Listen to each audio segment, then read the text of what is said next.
या ठिकाणी मी घेतलेला आहे 1 कप आणि ह्याच कपानं आपल्याला ही नाचणीचं पीठ जे आहे ते मेजून घ्यायचं आहे। ती भरून ह्या ठिकाणी मी नाचणीचं पीठ घेणार आहे। नाचणीचं पापड म्हणलं की सर्वांना कोडं पडतं, खूप अवघड वाटते, पण इतकी सोपी पद्धत आहे। तुम्ही जर बघितलात तर नक्कीच बनवाल। इतक्या सोप्या पद्धतीने दाखवणार आहे। तर ह्या ठिकाणी एक भांडं घेतलेलं आहे, 1 कप पीठ घेतले आहे। त्या 1 कप पीठासाठी आपण ह्या ठिकाणी 1.5 कप पाणी घेतलेलं आहे आणि 1 पळी इतकं ह्या ठिकाणी मी आता तांदळाचं पीठ सुद्धा वापरणार आहे। तुम्हाला आवडत असेल तर वापरा, नाही वापरलं तरी सुद्धा चालते, पण अगदी छान कुरकुरीत पापड होतात आणि छान खुसखुशीत खायला सुद्धा खमंग लागतात। त्यामुळे आपल्याला ह्या ठिकाणी 1 पळी तांदळाचं पीठ जे आहे ते वापरायचं आहे। आता तर ह्या ठिकाणी 1 पळी आपण तांदळाचं पीठ टाकून घेतलेलं आहे आणि मिक्स करून घ्यायचे। त्या अगोदर आपण 1 चमचा पापडखार घातलेला आहे आणि अर्धा चमचा इतकं मीठ टाकलेलं आहे, ते सुद्धा मिक्स करून घ्यायचे। जास्त आपल्याला शिजवायची गरज पडत नाही किंवा हलवत राहायची गरज नाही, फक्त ह्या ठिकाणी आपण मिक्स करून घेतलेलं आहे पाण्यामध्ये। आता हे मिक्स केलेलं काय करायचं आहे आपल्याला, तर इतकी आपण कन्सिस्टन्सी ठेवलेली आहे, घट्ट पातळ आपल्याला जास्त फरक पडत नाही। तर ह्या ठिकाणी 1 ग्लास पाणी आपण कुकरमध्ये टाकलेलं आणि त्यामध्ये स्टँड ठेवले आणि त्यामध्ये आपल्याला हे भांडं ठेवून द्यायचे। 3 शिट्ट्या आपण ह्या ठिकाणी आता कुकरच्या करून घेणार आहोत। अगदी सोपी पद्धत आहे ना, कुणालाही फर्स्ट टाइम नंतर बिघडणार नाही, कारण कुकरमध्ये आपल्याला हे पीठ शिजवून घ्यायचं आहे। जास्त आमचाम करायची काहीच गरज नाही। तर 3 शिट्ट्या झालेल्या आहेत। तर ह्या ठिकाणी पीठ जे आहे ते व्यवस्थित शिजलेलं आहे, अगदी मऊसर झालेलं आहे। पापड बनवण्यासाठी पीठ जे आहे ते आपलं छान तयार झालेलं आहे। आता एका ताटामध्ये आपण थोडंसं 1 थेंबर तेल लावून घेतलेलं आहे, जास्त चिकटणार नाही यासाठी आपण आता पूर्ण पीठ जे आहे ते ताटामध्ये काढून घ्यायचे। काढून घेतल्यानंतर तुम्ही एखादी पॉलिथिन घेऊ शकता, पण अगदी मी ताटामध्येच घेतलेलं आहे। जास्त आपल्याला पीठ नसल्यामुळे ताटातच आपण हे मळून घेऊ शकतो। खूप जास्तीच्या क्वांटिटीने बनवतो तुम्ही एखादी पॉलिथिन मोठी घेऊन त्यामध्ये टाकून सुद्धा हे पीठ छान मऊ करून घेऊ शकता। तर ह्या ठिकाणी पूर्ण पीठ आता ताटात टाकून द्यायचे। तर अशा पद्धतीने पीठ जे आहे ते पूर्ण आता ह्या ठिकाणी मी काढून घेतलेलं आहे। घेतल्यानंतर काय करायचं, एखादं मॅशर घ्यायचं, कारण गरम आहे, हाताला चटके बसतील, त्यामुळे आपल्याला असे मॅशर घ्यायचे आणि याच्याने घुसडून आपल्याला हे पीठ फक्त मऊसर करून घ्यायचं, जे की पापड चांगले मोठे होतील। तर ह्या ठिकाणी अशा पद्धतीने मळून घेईन आता। चला, तर ह्या ठिकाणी पीठ जे आहे ते चांगलं घुसडून मऊ करून घेतलेलं आहे। अगदी छान मऊसर पीठ झालेलं आहे पेढ्यासारखं।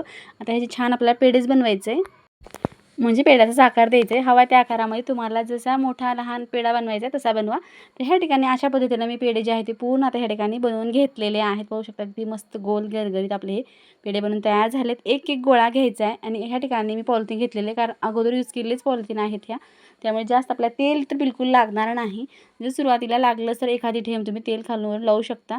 तर असं ठेवून आपल्याला हे प्रेस करायचं आहे आता, किंवा पुरी मशीनने जर केलं तरी सुद्धा चालते। अगदी फास्ट आपले हे पापड बनवून तयार, बिलकुल वेळ लागत नाही। पीठ इतकं छान तयार झालं की पापड बनवण्यासाठी बिलकुल वेळ लागत नाही। 5 ते 7 मिनिटांमध्ये आपले इतके पापड हे बनवून तयार झालेले आहेत। थोडंसं जाड जर वाटलं तर तुम्ही लाटण्यानं असं पातळ केलं तरी सुद्धा चालते, बिलकुल मोडत नाहीत। तर तुम्हाला मी पापड टाकून सुद्धा दाखवेन की पापड कसं निघतात आणि वाळल्यानंतर किती पट फुलतात आणि किती खुसखुशीत खमंग पापड बनवून तयार होतात। तर ह्या ठिकाणी अशा पद्धतीने पापड तर ह्या ठिकाणी बनवून घेतलेले। तर खूप गोल आकार हवा असेल तर असं एक प्लेट घ्या आणि थोडंसं वरून प्रेस करा, अगदी छान गोल गरगरीत पापड बनवून तयार होईल। पण मी जास्त गोल आकारात बनवत बसणार नाही, मी तुम्हाला एकच दाखवले, मी हवे त्या आकारामध्येच टाकणार आहे आता। चला, तर पापड आता आपल्याला काढून मोठ्या पॉलिथिनवर आपल्याला वाळण्यासाठी टाकायचं आहे आता। तर हे पापड मी घरातच बनवत आहे, फॅन खालीच टाकणार आहे आता। तर अशा पद्धतीने थोडंसं प्रेस करून आपल्याला हे पापड पूर्ण जे आहे ते पॉलिथिनवर टाकून द्यायचे। अगदी पटकन पापड निघतात, बिलकुल तेल जास्त वापरायची गरज नाही।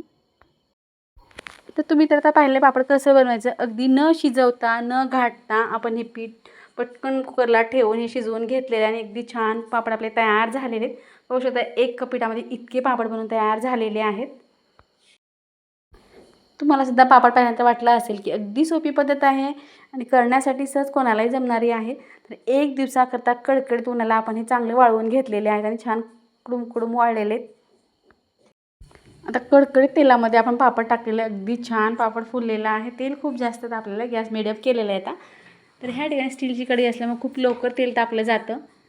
पाहू शकता अगदी खमंग आणि खुसखुशीत आपलं पापड तळलेलं आहे। तर अशाच पद्धतीने आता मी सर्व पापड जे आहे ते तळून घेणार आहे आता। तर तुम्ही नाचणीचे पापड कसं बनवतात ते सुद्धा नक्की एक कमेंट करून सांगा। उन्हाळ्याचे आपले वाळवण्याचे भरपूर असे पदार्थ अपलोड झाले, ते सुद्धा चॅनलवर जाऊन तुम्ही पाहू शकता। तर तुम्हाला एक पापड मी तोडून दाखवेन की किती खुसखुशीत आणि अगदी खमंग, अगदी वरी फोडं आलेले आहेत. इतका छान पापड बनवून तयार झालेला आहे. कमी वेळामध्ये घरातल्या घरात आपण हे पापड बनवलेले आहेत. वर्षभरासाठी नाटवी सर्वांना आवडणारा पदार्थ आहे. नक्की तुम्ही शेवटपर्यंत पहा. अगदी सोपी पद्धत आहे, सहज बनवता येणार आहे आणि 2 पदार्थ बनवायचे एकाच मिश्रणापासून. तर ह्या ठिकाणी मोठ्या बाऊलनं आपण 2 बाऊल इतकी बाजरी घेतलेली आहे. ती स्वच्छ साफ करून घेतलेली होती आणि आपल्याला धुवून सुद्धा घ्यायचे. तर ह्या ठिकाणी 2 वेळेस मी पाणी बदलून घेणार आहे. आता अगदी छान आपण चाळून घेतलेली आहे. बिलकुल ह्यात कचरा वगैरे काहीच नाही. पांढरी शुभ्र अशी आपण बाजरी घेतलेली आहे. चला तर ह्या ठिकाणी स्वच्छ धुवून झालेलं आहे. आता पाणी काढून टाकायचं आहे आणि 10 ते 15 मिनिटासाठी आपल्याला हे असंच झाकून ठेवायचं. तर ह्या ठिकाणी पाहू शकता 10 मिनिट झालेले आहेत आणि छान बाजरी जी आहे ती थोडी भिजलेली आहे. जास्तही आपल्याला भिजू द्यायचं नाही, जास्त वेळ पाण्यात ठेवायची नाही. तर एखादी अशी चाळणी घ्यायचं आहे, पातेलं ठेवायचं खाली आणि त्यावरती आपल्याला हे गाळून घ्यायचं आहे. तर अशा पद्धतीनं आपण धुतलेली बाजरी जी आहे ती असं चाळणीवरती टाकून ठेवलेली आहे आणि भिजत घातली होती त्यामुळे छान फुगलेली सुद्धा आहे. तर आपल्याला हे रात्रभरासाठी असंच ठेवायचं आहे. 4 तासासाठी ठेवलं तरीसुद्धा चालते. तर ह्या ठिकाणी आपण रात्रभरासाठी ठेवलं होतं आणि सकाळी पाहू शकता ह्या ठिकाणी पूर्ण सुकलेली आहे. आपण पसरवून ठेवलेलं नव्हतं तरीसुद्धा छान सुकलेले, पाणी सगळं मधलं ऑब्झर्व केलेलं आहे आणि थोड्या थोड्या बाजरीला आपल्या कडधान्यासारखे आपले मोडसुद्धा आलेले आहेत. तुम्हाला जवळून दाखवते, अगदी छान मोड आलेले आहेत. चविष्ट आपल्या ह्या खारुड्या पण तयार अगदी खुसखुशीत होतात. जेव्हा मोड येते तेव्हा खारुडी जी आहे ती आपली चांगली खुसखुशीत होणार आहे. तर अशा पद्धतीने मोड आलेले आहेत. तर चला आपल्याला पुढं काय करायचं ते पाहूया. आता इथं आपण काय केलं, मिक्सरचं भांडं घेतलेलं आहे. मिक्सरच्या भांड्यामध्ये 2 पार्टमध्ये आपल्याला हे थोडं थोडं अगदी बारीक पीठ करायचं नाही, थोडं दरदरीत आपल्याला वाटण तयार करायचं आहे आणि 2 बॅचमध्ये आपण हे काढणार. कारण थोडंच आहे, जर खूप जास्त प्रमाणात असेल तर सुद्धा तुम्हाला अशाच पद्धतीनं काढायचं आहे. पाहू शकता ह्या ठिकाणी अगदी रवाळ मोठं आपण ठेवलेलं आहे. तर असंच पीठ आपल्याला हवं आहे खारुड्या बनवण्यासाठी. तर चला पूर्ण पीठ जे आहे ते आपण आता असंच तयार करून घेणार आहोत. जर तुम्ही हा व्हिडिओ कुठल्या भागातून पाहतात नक्की एक कमेंट करून सांगा. मलाही कळेल की माझा व्हिडिओ कुठल्या भागापर्यंत पोहोचत आहे. तर चला बोलता बोलता ह्या ठिकाणी आपल्या चॅनलचे 10,000 सबस्क्रायबर्स पूर्ण झालेले आहेत. ते आपल्याला सांगायचं राहूनच गेलं, कारण इतकी धावपळ आहे, व्हिडिओ न बनवणंसुद्धा शक्य नाही. सध्या उन्हाळा असल्यामुळे भरपूर असे कार्यक्रम असतात, त्यामध्ये व्हिडिओ एडिटिंग हे खूप शूट करणं हे थोडंसं पॉसिबल होत नाही. त्यामुळे सांगण्यासाठी थोडा वेळ झालेला आहे आणि सर्वांचा सपोर्ट असल्यामुळं इथेपर्यंत येण्यासाठी खूप मदत झालेली आहे. तर ह्या ठिकाणी पातेलं घेतलेलं आहे. जितकं पीठ आहे ते आपण तिप्पट पाणी घेतलेलं आहे आणि पाणी जे आहे ते आपल्याला सुरुवातीला उकळायला ठेवायचे. पाणी उकळल्यानंतर आता ह्यामध्ये आपण 1 चमचा लाल तिखट टाकलेलं आहे. 1 चमचा मीठ घेतलेलं आहे. लाल तिखट मीठ आपल्या चवीनुसार कमी जास्त टाकलं तरीसुद्धा चालते. भरपूर असे आपण 1.5 वाट्या इतकी मी ह्या ठिकाणी तीळ टाकून घेतलेलं आहे आणि त्याच वाटीनं आपण अर्धी वाटी इतके जिरे टाकलेले आहेत आणि इतकं खमंग ह्या खारुड्यामध्ये तयार होतात. जिरे आणि तीळ आवर्जून टाका, भरपूर टाका, अगदी छान चव येते. तर चला ह्या ठिकाणी ताजी अशी कोथिंबीर घेतलेली आहे. त्यामधली आपल्याला थोडीशी कट करून घ्यायचे. कोथिंबीर भरपूर अशी आपण घेतलेली आहे, खूप कमी घेतलेली नाही, कारण कोथिंबीरमुळे चव पण छान येते आणि दिसायलासुद्धा खूप छान दिसतात. तुम्हीसुद्धा जेव्हा खारुड्या बनवता तेव्हा भरपूर अशी कोथिंबीर टाका आणि ताजी कोथिंबीरची चव तर खूपच छान असते. तर ह्या ठिकाणी कोथिंबीर आपली कट करून झालेली आहे. कोथिंबीर जी आहे ते आपल्या उकळत्या पाण्यामध्ये आता टाकून द्यायचे. चांगली उकळी आलेली आहे. एक उकळी आल्यानंतर काय करायचं, आपण जे पीठ काढलेलं आहे, जसं की आपण उपीट करतो तेव्हा जेव्हा घाटतो त्याच पद्धतीनं आपल्याला टाकायचं आहे. पण त्या अगोदर आपण लसण ठेचून घेतला होता ते सुद्धा टाकून ह्या ठिकाणी आपण साधारण 2 गड्डे इतका आपण लसण घेतलेला आहे आणि मोठा ठेचून टाकलेला आहे. मोठाच ठेचून टाकायचा, जास्तही पेस्ट करायचं नाही. चला तर ह्या ठिकाणी आता उकळी येईपर्यंत आपल्याला वाट पाहायचं आणि उकळी आल्यानंतर आपण पीठ टाकू.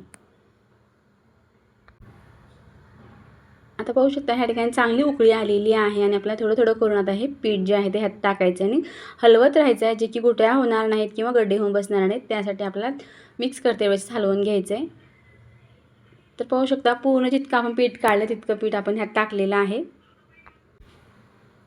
तर आता जरी तुम्हाला हे पातळ वाटत असलं, परफेक्ट मेजरमेंट आहे. नक्की तुम्ही सुद्धा याच पद्धतीने ट्राय करा, बिलकुल बिघडणार नाही.